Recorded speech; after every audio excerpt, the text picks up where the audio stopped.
বিদ্যাসাগর তুমি বিখ্যাত ভারতে, করুণার সিন্ধু তুমি সেই জানে মনে। দিন যে দিনের বন্ধু উজ্জ্বল জগতে, হেমাদ্রির হেমকান্তি অম্লান কিরণে। বিশিষ্ট কবি মাইকেল মধুসূদন দত্ত যথার্থই বলেছেন, ঊনবিংশ শতকের বঙ্গীয় সমাজ যখন একাধিক কুসংস্কারের বেড়াজালে আবদ্ধ, গঙ্গাসাগরে সন্তান বিসর্জন, কৌলিন্য প্রথা, বাল্যবিবাহ, বহুবিবাহ ইত্যাদি একাধিক ব্যাধিতে জর্জরিত, তখন মুক্তির অগ্রদূত স্বরূপ হয়ে বাংলায় আগত হন মহাপুরুষেরা। আমি আগের একটি ভিডিওতে রাজা রামমোহন রায় এবং তার সংস্কার সমূহ সম্পর্কে আলোচনা করেছি। তোমরা যদি না দেখে থাকো তাহলে ডিসক্রিপশনে লিংক দেওয়া থাকবে, তোমরা অবশ্যই ভিডিওটি দেখে এসো। আমরা আজ জ্ঞানের সাগর ঈশ্বরচন্দ্র বিদ্যাসাগরের সমগ্র জীবনব্যাপী কর্মকাণ্ড নিয়ে আলোচনা করব। আমার এই ভিডিওটি যদি তোমাদের ভালো লেগে থাকে তাহলে অবশ্যই বন্ধুদের মধ্যে আমার এই ভিডিওটি শেয়ার করে দিও এবং সাবস্ক্রাইব করে তোমরা আমার চ্যানেলের পাশে থেকো। এবার আমরা আমাদের আলোচনার মূল প্রসঙ্গে ফিরে আসি। ঊনবিংশ শতকে ভারতে যে বিরল কজন ধর্মনিরপেক্ষ সমাজ সংস্কারকের আবির্ভাব ঘটেছিল তাদের মধ্যে বিদ্যাসাগর মহাশয় ছিলেন অন্যতম।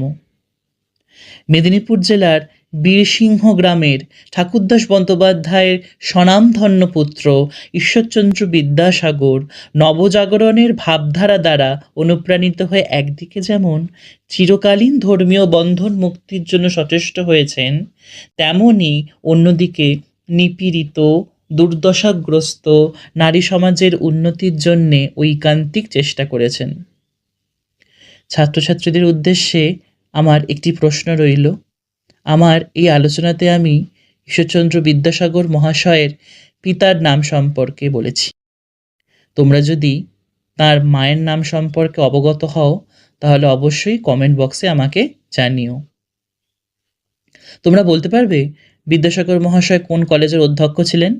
বিদ্যাসাগর মহাশয় তাঁর কর্মজীবনের শুরু থেকেই শিক্ষা সংস্কারের কাজে ব্রতী হয়েছিলেন।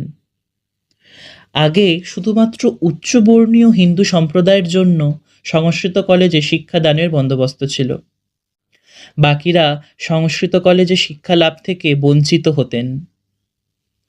কিন্তু বিদ্যাসাগর মহাশয় অধ্যক্ষ হিসাবে নিযুক্ত হওয়ার পর সংস্কৃত কলেজের দ্বার সকল বর্ণের হিন্দু ছাত্রদের জন্য উন্মুক্ত করে দেওয়া হয়। তাহলে তোমরা বুঝতে পারছো বিদ্যাসাগর মহাশয় কতখানি উদার মনোভাবাসম্পন্ন ব্যক্তি ছিলেন। তিনি বুঝতে পেরেছিলেন সমাজের অগ্রগতি ঘটাতে হলে এবং অন্ধকার মোচন করতে হলে নারী শিক্ষা অবশ্য প্রয়োজনীয়। তিনি অজ্ঞানতার বিনাশ ঘটিয়ে মানুষের মধ্যে জ্ঞানের আলোর সঞ্চার ঘটাতে চেয়েছিলেন। নারী প্রগতির লক্ষ্যে তিনি ড্রিঙ্ক ওয়াটার বেথুনের পৃষ্ঠপোষকতায় 1849 খ্রিস্টাব্দে কলকাতায় হিন্দু ফিমেল স্কুল প্রতিষ্ঠা করেন, যা পরবর্তীকালে বেথুন স্কুল রূপে নামাঙ্কিত হয়। এছাড়াও তিনি নারী শিক্ষা বিধানের উদ্দেশ্যে নিজ চেষ্টায় বাংলার গ্রামাঞ্চলে প্রায় 35টি বিদ্যালয় স্থাপন করেন। হিন্দু সমাজের রক্ষণশীলতা, হিন্দু নারী সমাজের দুর্বিপাকগ্রস্ত অবস্থা ঈশ্বরচন্দ্র বিদ্যাসাগর মহাশয়কে ব্যথিত করেছিল। তাই সমাজ সংস্কার আন্দোলনের অন্যতম পুরোধা ব্যক্তি হিসেবে তিনি তাঁর সুচিন্তিত কর্মকাণ্ডের প্রসার ঘটান। পুরুষের বহু বিবাহ এবং নারীদের বাল্য বিবাহের পাশাপাশি তিনি বিধবা বিবাহের সপক্ষে জনমত গঠন করতে থাকেন। অবশ্যই তিনি পুরুষের বহু বিবাহ এবং নারীদের বাল্য বিবাহের বিরোধিতা করেছিলেন এবং একই সঙ্গে বিধবা বিবাহের সপক্ষে তিনি তার বক্তব্য রেখেছিলেন। তাঁর অক্লান্ত প্রচেষ্টার ফলস্বরূপ মেয়েদের বিবাহের ন্যূনতম বয়স আইনত 10 ধার্য করা হয়। তিনি 1850 সালে সর্বশুভকরী সভা প্রতিষ্ঠা করেন এবং সভার মুখপত্র সর্বশুভকরী পত্রিকার প্রথম সংখ্যাতেই তিনি বাল্যবিবাহের দোষ শীর্ষক প্রবন্ধ প্রকাশ করেন। তৎকালীন সময় স্বামীর মৃত্যুর পর অল্পবয়সী বিধবাদের ওপর যে অকথ্য নির্যাতন নেমে আসত তার বিরুদ্ধে তিনি গর্জে উঠেছিলেন। তিনি পরাশর সংহিতা থেকে উদ্ধৃতি অবলম্বন করে বিধবা বিবাহ প্রবর্তনের চেষ্টা করেন, যদিও সে পথ বড় কঠিন ছিল। পরাশর সংহিতায় বলা হয়েছিল, স্বামী নিরুদ্দেশ হলে, ক্লীব হলে, সংসার ধর্ম পরিত্যাগ করলে অথবা পতিত হলে স্ত্রীদের পুনরায় বিবাহ শাস্ত্র অনুমোদিত। 1855 খ্রিস্টাব্দের 4 অক্টোবর দেবেন্দ্রনাথ ঠাকুর, অক্ষয় কুমার দত্ত, দক্ষিণারঞ্জন মুখোপাধ্যায়, রাজনারায়ণ বসু সহ একাধিক স্বাক্ষরকারীদের একটি আবেদনপত্র আইনসভার সদস্যদের কাছে পাঠানো হয়। শেষ পর্যন্ত বিদ্যাসাগর মহাশয়ের বহু চেষ্টার পরে 1856 খ্রিস্টাব্দে 26শে জুলাই বিধবা বিবাহ আইন প্রবর্তিত হয়। বিধবা বিবাহ প্রবর্তনের চেষ্টা সমাজের প্রচলিত হিন্দু রক্ষণশীল ভাবধারার বিরুদ্ধাচরণ করায় গোঁড়া রক্ষণশীল সমাজ বিদ্যাসাগর মহাশয়ের এই মহৎ উদ্দেশ্যকে মেনে নিতে পারেনি। তাই তাঁর লক্ষ্য পূরণের পথ একেবারেই মসৃণ কিন্তু ছিল না।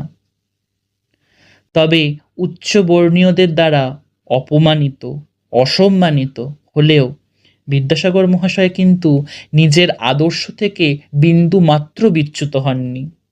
বাংলায় বিদ্যাসাগর মহাশয়ের বিধবা বিবাহ আন্দোলন ভারতের অন্যত্র সমাজ সংস্কারকদেরও যথেষ্ট প্রভাবিত করে। তাঁর আদর্শে অনুপ্রাণিত হয়ে মহারাষ্ট্রে বিষ্ণু শাস্ত্রী, মহাদেব গোবিন্দ রানাডে প্রমুখ ব্যক্তিগণ বিধবা বিবাহের সপক্ষে আন্দোলন সংগঠিত করেন। 1856 খ্রিস্টাব্দের 7ই ডিসেম্বর, খুব মন দিয়ে শোনো তোমরা, খুব গুরুত্বপূর্ণ একটি তথ্য জেনে রাখা আমাদের দরকার। 1856 খ্রিস্টাব্দের 7ই ডিসেম্বর কলকাতার সংস্কৃত কলেজের অধ্যাপক শ্রীশচন্দ্র বিদ্যারত্নের সাথে বর্ধমান নিবাসী বিধবা কালীমতী দেবীর বিবাহ সম্পন্ন হয়। এছাড়াও বিদ্যাসাগর মহাশয় নিজ উদ্যোগে ও অর্থ ব্যয় বিধবা বিবাহ দেওয়ার সাথে নিজের পুত্র নারায়ণচন্দ্রের সাথেও ভবসুন্দরী নামে এক বিধবার বিবাহ দেন। কতখানি উদারপন্থী হলে এরকম সিদ্ধান্ত গ্রহণ করা যায়, তোমরাই বলো। এছাড়াও দরিদ্র বিধবাদের যাতে বিবাহ হতে কোনো অসুবিধা না হয়, তাই তিনি 1872 খ্রিস্টাব্দে হিন্দু ফ্যামিলি অ্যানুইটি ফান্ড স্থাপন করেন। ঈশ্বরচন্দ্র বিদ্যাসাগর মহাশয় বহু বিবাহের বিপক্ষেও 50,000 মানুষের স্বাক্ষর সম্বলিত এক আবেদনপত্র সরকারের কাছে প্রেরণ করেন। কিন্তু মহাবিদ্রোহের আবহে সরকার ভারতীয়দের সামাজিক বিষয়ে হস্তক্ষেপ না করার সিদ্ধান্ত গ্রহণ করলে তাঁর এই কর্মপ্রচেষ্টা একেবারেই সফল হয়নি। বিদ্যাসাগর মহাশয় তার বিবিধ কর্মের জন্যে ভারতীয়দের কাছে তথা সমগ্র পৃথিবীতে স্মরণীয় হয়ে রয়েছেন। রবীন্দ্রনাথ ঠাকুর তাঁকে পুরুষ সিংহ বলে অভিহিত করেছেন। যথার্থই তিনি পুরুষ সিংহ। তার কর্মপ্রচেষ্টা, তার দেখানো পথ পরবর্তীকালে ভারতীয় সমাজকে বিশেষভাবে প্রভাবিত করেছে। আমার আজকের এই আলোচনা তোমাদের কেমন লাগলো জানাতে একেবারেই ভুলো না। আমার আজকের আলোচনা যদি তোমাদের ভালো লেগে থাকে তাহলে কমেন্ট বক্সে একটি কমেন্টের মাধ্যমে জানিও, এবং বন্ধুদের মধ্যে আমার এই ভিডিওটি যত বেশি সম্ভব পারো শেয়ার করে দাও। এরকম আরো তথ্য সমৃদ্ধ আলোচনা সম্পর্কে অবগত হতে হলে আমার এই চ্যানেলটিকে তোমরা সাবস্ক্রাইব করো। খুব তাড়াতাড়ি অন্য কোনো বিষয় সম্পর্কিত আলোচনা নিয়ে তোমাদের সঙ্গে আবার দেখা হতে চলেছে। ততক্ষণ পর্যন্ত তোমরা খুব ভালো থাকো এবং মন দিয়ে পড়াশোনা করো। নিজের খেয়াল রেখো।